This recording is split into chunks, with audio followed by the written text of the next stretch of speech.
నమస్తే and welcome to encounter news analysis. ఈరోజు ఆంధ్రజ్యోతి, ఈనాడు, సాక్షి, ఆంధ్రప్రభలో వచ్చిన ప్రధాన వార్తలు, వాటి వెనక దాగి ఉన్న వాస్తవాలు తెలుసుకునే ప్రయత్నం ఈ వీడియోలో చేద్దాం. వీడియో చూస్తున్న ప్రతి ఒక్కరూ ఖచ్చితంగా లైక్ చేయండి, ఇంకా మీకు తెలిసిన వాళ్ళందరికీ షేర్ చేయండి. అలాగనే ఎన్కౌంటర్ ఛానల్ని సబ్స్క్రైబ్ చేసుకోవటం మాత్రం మర్చిపోకండి. ఇక లేట్ చేయకుండా న్యూస్ అనాలిసిస్లోకి వెళ్ళిపోతే, ఈరోజు ఆంధ్రజ్యోతే కాదు, ఈనాడు, సాక్షి, ఆంధ్రప్రభ 4 పత్రికల్లోనూ ప్రధానంగా వచ్చిన వార్త T20 వరల్డ్ కప్. అత్యద్భుతమైన ప్రదర్శనతో T20 world cup final cup కొట్టడం జరిగింది. టీమిండియా అదే T20 వరల్డ్ కప్ ముచ్చటగా 3వసారి, వరుసగా 2వసారి ఆతిథ్యం ఇస్తున్న కంట్రీస్లో ఫస్ట్ సారి కప్పు కొట్టడం ఇదే ఫస్ట్ టైం అని కూడా అనౌన్స్ చేశారు. ఫైనల్లో న్యూజిలాండ్పై 96 పరుగులతో విజయం. సంజు, అభిషేక్, ఇషాన్ దూబే మెరుపు బ్యాటింగ్ తోటి 255 పరుగులు భారీ స్కోరు. బంతితో బూమ్రా, అక్షర్ పటేల్ మ్యూజిక్. కివీస్ 159కే ఆల్అవుట్. బాగా ఉత్కంఠగా జరిగిన మ్యాచ్ ఇది. ఇక మరొక అంశం చూసుకుంటే విధ్వంసకాండ, యుద్ధం. ట్రంప్పై ప్రతీకారం తీర్చుకుంటాం. ఖమేనీ సహా నా ప్రజలు హత్యకు బదులు తప్పదు. మా జైళ్లలో అనేక మంది అమెరికన్ సైనికులు ఇరాన్ నా అనుమతి లేకుండా ఎన్నుకుంటే ఎక్కువ రోజులు ఉండరు. ఇరాన్ సెక్యూరిటీస్ కౌన్సిల్ నేత అలీ లజరనీని ఎవరో తెలియదు, పట్టించుకునే అవసరం లేదు, బేషరతుగా లొంగిపోవలసిందే ట్రంప్ హెచ్చరికలు. పశ్చిమాసియా యుద్ధంలో ప్రమాదకరమైన మలుపు. నిన్న ఇజ్రాయెల్ ఇరాన్ మీద చమురు నిల్వలు వీటన్నిటి మీద బాగా విరుచుకుపడింది. ఇరాన్లో ఇంధన నిల్వల కేంద్రాలపై ఇజ్రాయెల్, అమెరికా దాడులు. అంతరిక్ష సంస్థ హెడ్ క్వార్టర్స్, ఇస్ఫహాన్ ఎయిర్పోర్టు ధ్వంసం. గల్ఫ్లోని చమురు రిఫైనరీలు, ఎయిర్పోర్టులపై ఇరాన్ దాడులు. బెహ్రెయిన్లోని అమెరికా నేవీ బేస్పై దాడి. 21 మంది యుఎస్ సైనికులు చనిపోయినట్టు వార్తలు. సౌదీలో ఒక భారతీయుడు సహా 2 మృతి. కువైట్ అంతర్జాతీయ ఎయిర్పోర్టుపై క్షిపణి దాడి. ఉప్పు నీటిని తాగునీటిగా మార్చే కేంద్రాలపైన పరస్పరం దాడులు. ఇరాన్పై తీవ్ర ఆగ్రహం వ్యక్తం చేస్తున్న గల్ఫ్ దేశాలు. కేవలం ఇరాన్ పైన చేయాల్సిన పనే ఉంది. ఇజ్రాయెల్ని నిందించవచ్చు, అమెరికాని కూడా నిందించవచ్చు. యుద్ధం మొదలు అక్కడే అయింది కాబట్టి. కాకపోతే పక్కన ఉన్న గల్ఫ్ దేశాల్లో వాళ్ళ మీద దాడులు చెయ్యము, మా అంతటా మేముగా వచ్చి దాడులు చెయ్యం అని నిన్న ఇరాన్ వాళ్ళందరికీ సారీ చెప్పడంతో పాటు ఓ వార్నింగ్ కూడా ఇచ్చింది. మీరు కలగజేసుకోకుండా ఉంటే మేము కలగజేసుకోమని. కానీ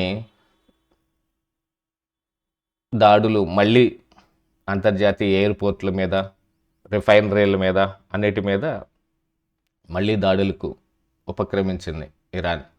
దీంతో ట్రంప్ కూడా ఒకంత చిన్న అనుమానాలు కూడా రావటం మొదలుపెట్టాయని, వెంటనే ప్రార్థనలు కూడా చేయించుకుంటున్నాడు అనేది కూడా తెలుస్తుంది.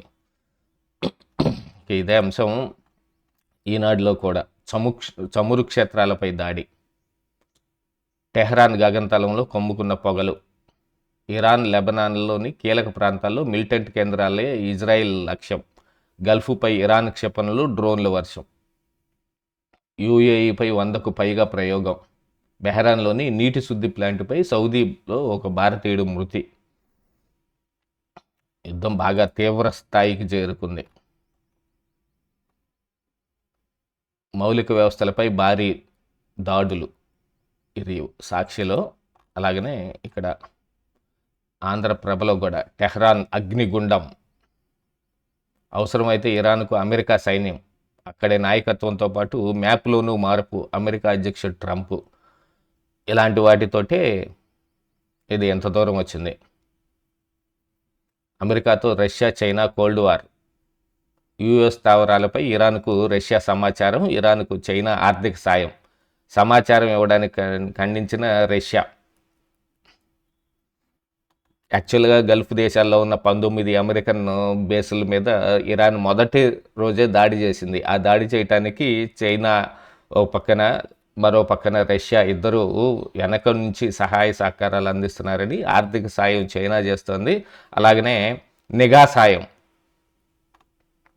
రష్యా చేస్తుందని ఆరోపణలు అయితే వచ్చాయి. వాటిని రష్యా ఖండించింది. చైనా ఏం మెదలకుండా ఊరుకుంది. మరి అమెరికా లాంటి దిగ్గజ కంట్రీలు మరి నాశనానికి దిగితే మరి మిగతా వాళ్ళు కూడా చూస్తూ ఊరుకోరు కదా. వాళ్ళ వాళ్ళ శక్తి మేరకు వాళ్ళు కూడా అందులో ఏలు పెట్టి గెలికే ప్రయత్నమే చేస్తారు. ఇక నిజాలు ఎందుకు దాస్తున్నారు? సునీల్ నాయక్ని నిన్న కూడా విచారించారు, ఈరోజు కూడా విచారణకు రమ్మని చెప్పారు. హైకోర్టు ఆదేశాలతోటి విచారణకు హాజరవుతున్న సునీల్ నాయక్ సిఐడి ఆఫీసుకు వెళ్లాల్సిన అవసరం ఏమొచ్చింది? అక్కడికి వెళ్ళాలని మీకు ఎవరైనా చెప్పారా? నిఘా సిబ్బంది ఎందుకు పంపించేశారు? ఈ కుట్ర వెనుకున్న వ్యక్తులు ఎవరు అని పోలీసులు ప్రశ్నల వర్షం కురిపించారు దాటేసిన సునీల్ నాయక్. 4వ రోజు విచారణలోనూ అదే వైఖరి, నేడు కూడా రావాలని ఎస్పీ సూచన. ఇదేంటంటే దాదాపుగా రేపు ముందస్తు బెయిల్ నిరాకరించబడుతుంది, వెంటనే అరెస్టు చెయ్యాలి అనే ఒక ఉద్దేశంతో పోలీసులు కూడా ఉన్నట్టుగా ఒక సమాచారం అయితే వస్తుంది. ఇందులో ఇక్కడ మీకు చూపిస్తాను చూడండి. నిజాలు ఎందుకు దాస్తున్నారు? రఘురామరాజుపై ఫిర్యాదు ఆధారంగానే దేశద్రోహం కేసు నమోదు చేశారు. సునీల్ నాయకే అదే ఇప్పుడు సిఐడిఏ సుమోటోగా తీసుకుంది. ఎవరో బయట నుంచి ఒకళ్ళు వచ్చి దాని మీద కంప్లైంట్ ఇవ్వటమే కాకుండా సునీల్ నాయకే కంప్లైంట్ దారుడుగా ఉన్నాడు. ఇందులో హైదరాబాద్లో అరెస్ట్ చేశారు. కేసు నమోదు, అరెస్ట్ జరిగిన తర్వాత మీరు గుంటూరులోని సిఐడి కార్యాలయానికి ఎందుకు వెళ్లాల్సి వచ్చింది? ఎవరైనా వెళ్ళాలని చెప్పారా? నిజాలు ఎందుకు దాస్తున్నారు అని పోలీసులు నాటి సిఐడి డిఐజీ సునీల్ కుమార్ నాయక్ను ప్రశ్నించారు. ఆయన ఎంపీ విఐపి కావడంతో పర్యవేక్షణ కోసం తనంతట తాను వెళ్ళానని నిందితుడైన బీహార్ హోంగార్డు ఫైర్ విభాగం ఐజీ నాయక్ చెప్పినట్లు తెలుస్తోంది. పలు ప్రశ్నలకు దాటవేత ధోరణి జవాబులు ఇచ్చినట్టు సమాచారం. రఘురామరాజును కస్టడీలో చిత్రహింసలకు గురి చేసిన కేసులో విచారణలో భాగంగా పోలీసులు ఆయన్ను వరుసగా 4వ రోజు ఆదివారం విచారించారు. మీరు సిఐడి కార్యాలయానికి వెళ్ళిన తర్వాత ఆ నిఘా సిబ్బందిని అక్కడి నుంచి ఎందుకు పంపించి వేశారు? మీ అవసరం లేకపోయినా ఎందుకు సిఐడి కార్యాలయానికి వెళ్లాల్సి వచ్చింది? ఈ కుట్ర వెనక ఎవరున్నారు వంటి ప్రశ్నలు నాయకుని సూటిగా సమాధానాలు చెప్పలేదు. ఈరోజు సోమవారం కూడా ఇది విచారణ ఉంటుంది. దాదాపుగా ఈ రోజున కోర్టులో వాయిదా కూడా ఉన్నట్టుంది. ఈ సునీల్ నాయక్ వేసుకున్న ముందస్తు బెయిల్ మీద దాదాపుగా నిరాకరిస్తారు అనే అనుమానాలే వ్యక్తం చేస్తున్నారు. మరి నిరాకరిస్తే దాదాపుగా ఈయన్ని అరెస్ట్ చేయొచ్చేమో. దీంతో మరి ఆల్రెడీ బిఎన్ఎస్ఎస్ చట్టంలో గెజెట్ నోటిఫికేషన్ కూడా ఒకటి ఇచ్చారు, బీహార్ పర్మిషన్ కావాలని. బీహార్ పర్మిషన్ ఇలా ఇచ్చేటట్టుగానే ఉంది అనేది కూడా వినిపిస్తోంది. ఇక రాజధానిలో అధికారుల మధ్య కోల్డ్ వార్. సిఆర్డిఏ ఏడీసీఎల్ విభాగాల పై స్థాయిలో వివాదాలు, పనులు బదలాయింపుపై పేచీలు, లక్ష్యానికి తూట్లు. LPS infra trunk road beautification వరకు ఏడీసీఎల్కు కొత్త ఏజీఐసీఎల్ ఎస్పీవి ఏర్పాటు. స్పెషల్ పర్పస్ వెహికల్ కూడా పెట్టారు. దీంతో సిఆర్డీఏకి తగ్గిన ప్రాధాన్యం. అసంతృప్తులు. మంత్రి నారాయణ తీరుపై రైతులు, నేతలు అసంతృప్తి. నిజంగానే ఒక కోల్డ్ వారు. మంత్రులకి అధికారులకి పట్టం లేదు. అధికారుల్లోనే పై స్థాయిలో వాళ్ళకి, క్రింది స్థాయిలో వాళ్ళకి పట్టం లేదు. ఇది అమరావతి నిర్మాణం ఏదో మన రాష్ట్రం కోసం చేస్తున్నట్లేదు. వాళ్ళ ప్రతిష్టాత్మకంగా వాళ్ళ పరువు ఏదో గంగలో గలపటానికి చేస్తున్నట్టు కొంతమంది భావించటం, వాళ్ళకి ఇవ్వలేదు వీళ్ళకి ఇవ్వలేదని అస్తవ్యస్తంగానే ఉంది. ఇక కుటుంబంలో 5-6 ఉంటే ట్రిపుల్ బెడ్రూమ్ ఇల్లు. ఉమ్మడి కుటుంబాలను ప్రోత్సహించడం కోసం చెబుతున్నారు. ఎందుకంటే రేషన్ కోసం ఎవరికి వాళ్ళు సపరేట్ రేషన్ కార్డు చేసుకోవటానికి అందరూ విడిపోతున్నారు. కాబట్టి ఉమ్మడి కుటుంబంగా ఉండాలని చంద్రబాబు నాయుడు కోరుకుంటున్నారు. ప్రభుత్వ ప్రోత్సాహకాల్లో పెద్ద కుటుంబాలకే ప్రాధాన్యం. అవసరమైతే ఒక పెన్షన్ ఎక్కువగా ఇస్తాం. ఇంట్లో 10 మంది ఉంటే 60 కేజీల బియ్యం. మహిళల అభ్యున్నతికి కూటమి కృషి. వారి అభివృద్ధికి బ్లూ ప్రింట్ రూపకల్పన. ఈ ఏడాది 5 లక్షల మంది మహిళా పారిశ్రామికవేత్తలకు సిద్ధం చేస్తాం. రౌడీలు వస్తే రుద్రమదేవిలా ఎదురు నిలబడింది. మహిళా దినోత్సవంలో సీఎం చంద్రబాబు.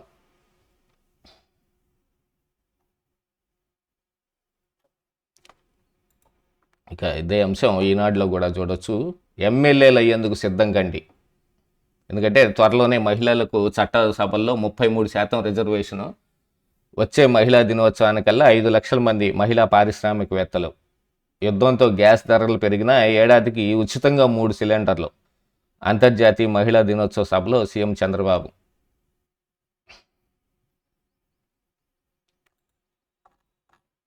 ఇదే అంశం ఇక్కడ ఆంధ్రప్రభలో కూడా చూడొచ్చు. ఆంధ్రప్రదేశ్ స్వయం బ్రాండ్, డ్వాక్రా సంఘాల ఉత్పత్తులకు స్వయం ఏపీ లోగో ఆవిష్కరణ.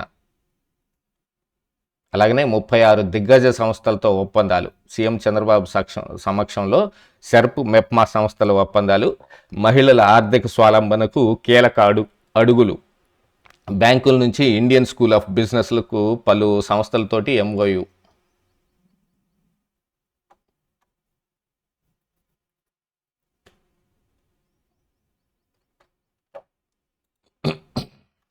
ఒకసారి సాక్షిలో చూద్దాం, సాక్షిలో ఏముందనేది.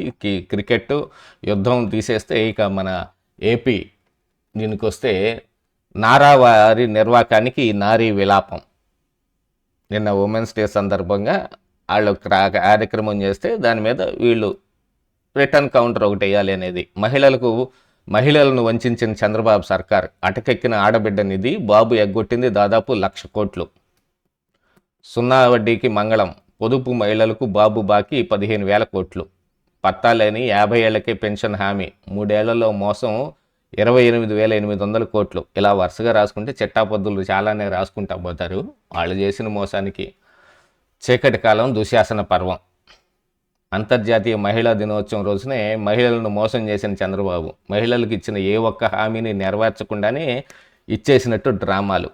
సరే, ఇచ్చిన హామీ ఒక్కటి నెరవేర్చింది ఒకటి చెబితే ఏం చేస్తారు? మహిళలకు ఫ్రీ బస్సు నెరవేర్చినట్టే కదా, ఇప్పటికీ నడుస్తుంది కదా. అంటే జగన్మోహన్ రెడ్డి చెప్పింది అబద్ధం అయిపోయింది కదా మరి అక్కడే. మహిళలకు ఇచ్చిన ఏ ఒక్క హామీని నెరవేర్చకుండానే ఇచ్చేసినట్లు డ్రామాలు. కాకపోతే ఇందులో కొన్ని ఇవ్వనివి కానీ అడగాల్సినవి కానీ ఉన్నాయి. కానీ ఇలా ఎందుకు రాసేది? అవి ఇవ్వలేదు, ఇవి ఇవ్వలేదు, అంతవరకు రాయాలి. ఏ ఒక్కటి కూడా చేయలేదని మొత్తం డిసైడ్ చేసేస్తారా? నిప్పులు జరిగిన వైఎస్ఆర్సీపీ అధ్యక్షుడు వైఎస్ జగన్ ప్రతి అక్క చెల్లెమ్మకు నెలకు 1,500 చొప్పున ఏడాదికి 1,800 ఎప్పుడు ఇస్తారు? ఎస్సీ, ఎస్టీ, బీసీ, మైనార్టీ అక్క చెల్లెమ్మలకు 50 ఏళ్లకే పెన్షన్ ఎప్పటి నుంచి ఇస్తారు? ఏది మరి మహిళా ఫ్రీ బస్సు ఎందుకు ఇచ్చారు అని కూడా అడుగుతారేమో రేపు. అలా ఉంది పరిస్థితి. పింఛన్లు, రేషన్ కోసం కుటుంబాలు విడిపోతున్నాయి. పింఛన్లు, రేషన్ కోసం కుటుంబాలు విడిపోతున్నాయని సీఎం చంద్రబాబు అన్నారు. అందువలన ప్రభుత్వం ఇచ్చే లబ్ధి చిన్న కుటుంబాలకు కాకుండా పెద్ద కుటుంబాలకే ఇస్తానని చెప్పారు. 2, 3 పిల్లలుంటే మహిళలకు మాదిరిగానే పురుషులు కూడా 2 నెలల వరకు సెలవు ఇస్తామని తెలిపారు.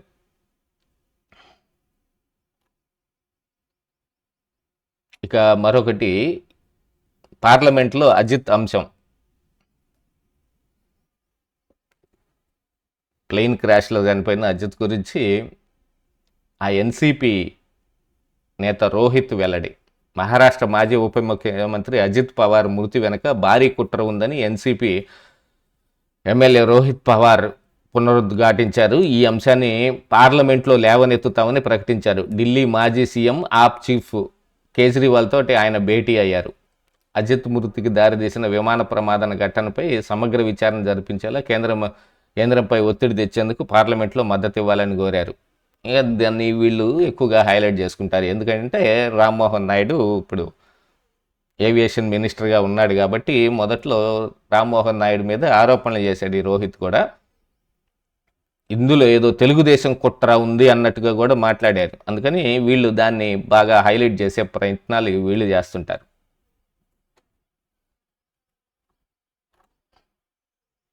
ఇక ప్రోటోకాల్ ఉల్లంఘనపై ఆగ్రహం. రాష్ట్రపతి సదస్సు ప్రయాణ మార్గాన్ని ఎందుకు మార్చారు? బ్లూ బుక్ నిబంధనలను ఎందుకు పాటించలేదు? వాష్రూమ్లో నీటి సౌకర్యం కల్పించకపోవడం ఏమిటి? అన్నింటిపైన వివరణ ఇవ్వండి. బెంగాల్ ప్రభుత్వానికి కేంద్రం ఆదేశం. దీని మీద మోడీ కూడా తృణమూలను ప్రజలు క్షమించరండి. గిరిజన మహిళా నేత ద్రౌపది ముర్మును అవమానించింది. ఇది రాజ్యాంగాన్ని ఆడబిడ్డలకు జరిగిన అవమానం. ప్రధాని మోడీ ఆగ్రహం. The first citizen of India అయిన తర్వాత కూడా అయిన తర్వాత కూడా ఇంకా గిరిజన మహిళా నేత అనేది అవసరమా ఇక్కడ? అక్కడే రాజకీయం అంతా అక్కడే ఆగిపోతుంది. ఈయన ప్రైమ్ మినిస్టర్ దాకా వెళ్ళాడు, నన్ను బీసీలు అని చెప్పి నన్ను అవమానిస్తున్నారని చెప్పి ఈయన చెప్పుకుంటాడు ఒకసారి. ప్రోటోకాల్ను ఉల్లంఘించలేదు. రాష్ట్రపతి ముర్ము పర్యటనలో ప్రోటోకాల్ ఉల్లంఘన జరగలేదని పశ్చిమ బెంగాల్ ముఖ్యమంత్రి మమత తేల్చి చెప్పారు. రాష్ట్రపతి సదస్సులో లోపాలుంటే ప్రైవేటు నిర్వాహకులు, ఎయిర్పోర్ట్ అథారిటీస్ ఆఫ్ ఇండియానే అందుకు బాధ్యత వహించాలని కూడా చెప్పారు. ఇదే అంశం మీద ఇవిడ ఒక పోస్టు ఒకటి షేర్ చేసింది. అసలు మొత్తం దీనికి అంతటికి అవమానం చేసింది మోడీనే అద్వానీకి. నేను మళ్ళీ లోపల పేజీలో ఉన్నట్టుంది, చూపిస్తాను మీకు ఒకసారి. అద్వానీకి అవార్డు ప్రదానోత్సవం చేస్తున్నప్పుడు ద్రౌపది ముర్ము నుంచొని ఆయనకి ఇస్తుంటే మోడీ అక్కడ పక్కన కుర్చీలో కూర్చొని ఉన్నాడు తప్ప లేవలేదు, అవమానించింది అసలు మోడీ అని ట్విట్టర్లో మమతా బెనర్జీ ఒక పోస్ట్ షేర్ చేసింది. చూద్దాం ఒకసారి లోపల పేజీల్లో కూడా. ఇక్కడ నెయ్యి ట్యాంకర్ బోల్తా, తిరుమలకు వెళ్తూ ఒక నెయ్యి ట్యాంకర్ బోల్తా పడితే ఇక ప్రజలందరూ బకెట్లు గిన్నెలు తీసుకొని వచ్చి నెయ్యి ఎత్తకపోయారు. తిరుమలకు నెయ్యి తెస్తుండగా ఘటన, బిందెలు బకెట్లతో ఎగబడిన జనం.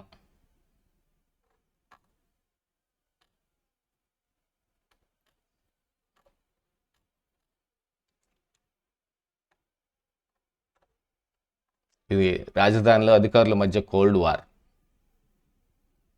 పన్నుల బదలాయింపుతో పేచీలు, ప్రభుత్వ కీలక లక్ష్యానికి తూట్లు. అవి మాకే కావాలి, ఆ పని మేమే చేస్తాం. బీమా డబ్బుల కోసం భర్తనే చంపేసింది. ఆయనకి ఏదో తీవ్ర అనారోగ్యం వస్తే దాదాపుగా 2-3 నెలల కంటే ఉండట్లే అని దాదాపు 66 లక్షల రూపాయల బీమా కట్టి వెయిట్ చేస్తూ ఉంటే ఆయన తిరిగి బాగయ్యాడు. అందుకని తెలిసిన వాళ్ళతోటి ప్లాన్ చేసి వాళ్ళకి ఆ వచ్చే బీమా డబ్బుల్లో సగం ఇచ్చేటట్టుగా ప్లాన్ చేపించి ఆయన్ని కడదేర్చేశారు. కాకపోతే ఎంత పగడ్బందీగా చేసినా మొత్తం బయటపడిపోతాయి. ఇక మీ పని మీరు చూసుకోండి, మా చమురు వ్యవహారాల్లో తలదోచకండి. ట్రంప్కు కమల్ హితవు. ఎందుకంటే రష్యా నుంచి చమురు కొనడానికి 30 రోజులు అనుమతి ఇచ్చారు. అదనపు చమురుపై దృష్టి. అమెరికా, రష్యా, పశ్చిమ ఆఫ్రికా నుంచి సరఫరా కోసం భారత రిఫైనరీల చర్చలు. ఒత్తిడి తగ్గించేందుకే రష్యా చమురు కొనుగోలు వెసులుబాటు. ట్రంప్ వాళ్ళు పర్మిషన్ ఇచ్చి మనం కొనుక్కోవాలి. ఇదిగోండి, రాష్ట్రపతిని అవమానించింది మీరే. అద్వానీకి రాష్ట్రపతి ముర్ము భారత రత్న ప్రదానం చేస్తుండగా పక్కనే కూర్చొని ఉన్న ప్రధాని మోదీ. ఈ ఫోటోను మమత ఆదివారం ప్రదర్శిస్తూ ప్రధాని మోదీని రాష్ట్రపతిని అవమానించారని ఆవిడ పోస్ట్ కూడా చేశారు.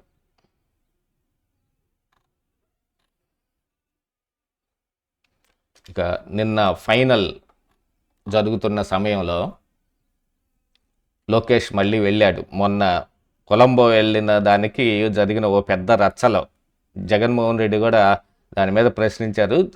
అలాగనే లోకేష్ నిన్న ఫైనల్స్ కూడా అటెండ్ అయితే దానికి మరి అమిత్ షా ఇంకా చాలామంది కూడా వచ్చారు.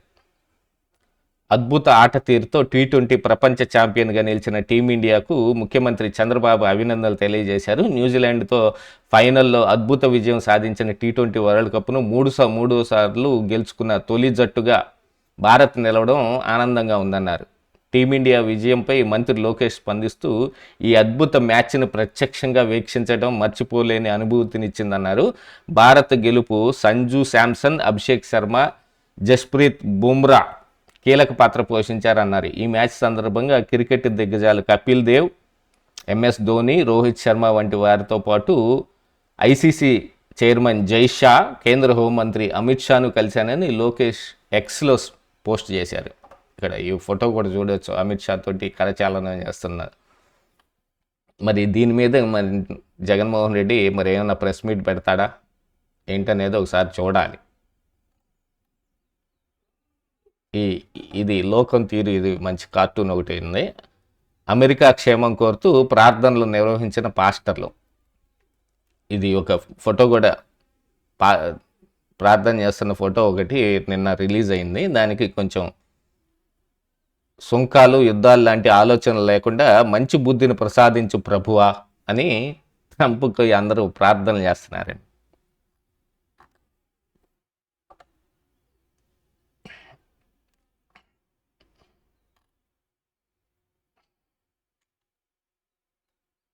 ఇక కప్పు, మరో ప్రపంచం, మురిసే భారతం, అంచనాలకు మించి అద్భుతం.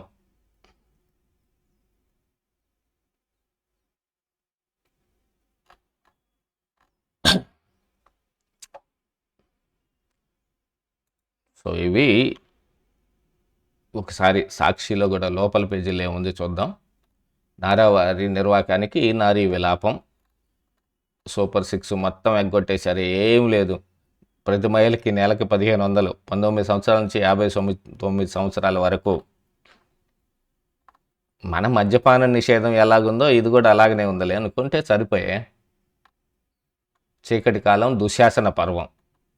అంతర్జాతీయ మహిళా దినోత్సవం రోజునే మహిళలను మోసం చేసిన చంద్రబాబు.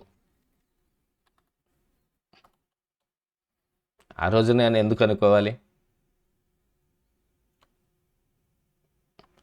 ఇక రేటు పెంచి పంచుకున్నారు.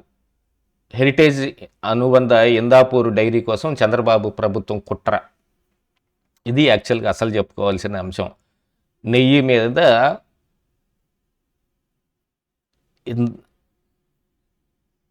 ఇప్పుడు ఆల్రెడీ జరుగుతున్న చర్చకు గాను వీళ్ళు ఇంకా ఎక్స్ట్రా చర్చ కూడా తీసుకుని రావడానికి ప్రయత్నం చేస్తున్నారు. కాకపోతే ఒక్క విషయం గుర్తుపెట్టుకోవాల్సింది, ఇక్కడ నెయ్యి కల్తీ జరగలేదు అని జగన్మోహన్ రెడ్డి కానీ ఆ పార్టీ నాయకులు ఎవరు కానీ చెప్పలేకపోతున్నారు. ఇప్పుడు రేటు పెంచి ఇందాపూర్ త్రూ హెరిటేజ్ డబ్బులు కొట్టేస్తుంది అని చెబుతున్నారు తప్ప కల్తీ నెయ్యి గురించి మాత్రం మాట్లాడటం లేదు. మనకే తెలిసిపోతుంది కదా, ఆ రోజు జగన్మోహన్ రెడ్డి అధికారంలో ఉన్న సమయంలో లడ్డూ టేస్ట్ ఎలా ఉంది, ఇప్పుడు ఎలాగుంది అనేది చూసుకుంటే కల్తీ జరిగిందా లేదా అనేది ఇట్టే అర్థమైపోతుంది అంతే. ఇప్పుడు కనీసం రేట్ ఎక్కువ పెట్టి కొన్న కల్తీ నెయ్యి కాకుండా మంచి నెయ్యి వస్తుంది అనే ఒక హోప్ అయితే కనపడుతుంది. లడ్డూలో ఉన్న సువాసన దాన్ని బట్టే అర్థమైపోతుంది.